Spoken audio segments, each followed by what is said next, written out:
Hey everyone, in this quick tutorial, I'll show you how to turn any 16:9 landscape video into the perfect 9:16 vertical format for shorts, reels, or TikTok, all using Filmora 14. Start by opening your project in Filmora and loading the landscape video you want to convert. Go up to the top menu, click the project settings icon, and check the aspect ratio. If it's not set to 9:16 portrait, change it. That's the ideal setup for vertical videos. Next, right-click your video in the timeline and select Crop to Fit. That will instantly fill the vertical frame. Then, fine-tune it by dragging the video in the preview window, panning or zooming until your subject is perfectly framed. You can also use the scale slider for precise adjustments. Ready to make your video pop?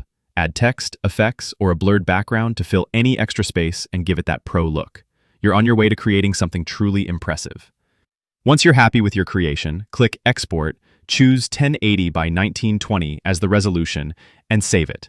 Your video is now ready for posting in crisp HD quality. You can be sure it will look great. And that's it.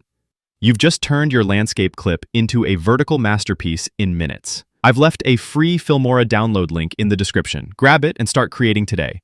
And before you go, tap the video in the top right corner for top 5 free antivirus software for 2025. To protect your PC, thanks for watching. See you in the next video.